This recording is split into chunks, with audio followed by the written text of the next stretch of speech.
Early अर्थ हमारे current अर्थ जैसी नहीं थी। अर्ली अर्थ पे लाइटनिंग और वोल्केनिक एरप्शंस होते रहते थे। अर्ली अर्थ पे कोई ओजोन नहीं थी। और अर्ली अर्थ के इन्वायरमेंट में 4 गैसेस थी, ठीक है ना, जिसे हम लोग वार्म गैसेस कहते हैं। वाटर, हाइड्रोजन, अमोनिया और मीथेन।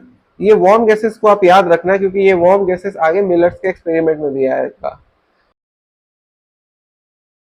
अर्ली अर्थ के एनवायरनमेंट को मिमिक करने के लिए 1953 में मिलर और यूरे ने एक सेटअप क्रिएट किया। इस सेटअप में उन्होंने एक फ्लास्क लिया, उससे स्पार्क पास किया।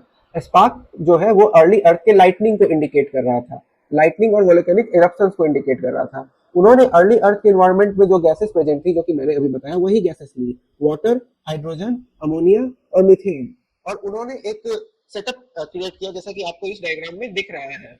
इस सेटअप में एक कंडेंसर भी था, ताकि लिक्विड यहाँ पर लिक्विड कलेक्ट हो सके। तो फाइनली उन्होंने क्या ऑब्जर्व किया?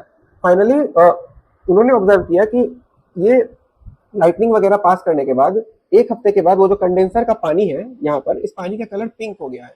और जब उन्होंने इस पानी को एनालाइज किया तो उन्होंने पाया कि इस पानी में अमीनो एसिड्स थे, इस पानी में अमीनो एसिड्स थे, इस पानी में सुगर्स थे और इस पानी में नाइट्रोजनस बेसेस थे। तो ये हमें क्या बता रहा है? ये एक ब्रेक थ्रू था उस समय। ये हमें बता रहा है कि ये जो अमीनो एसिड, सुगर और नाइट्रोजनस बेस है, ये basic building block of life है। आपको पता है अमीनो एसिड से प्रोटीन बनता है, नाइट्रोजनस बेसिस से डीएनए आरएनए बनता है, सुगर से कार्बोहाइड्रेट्स बनता है, पता ही है। तो ये एक ब्रेक थ्रू था।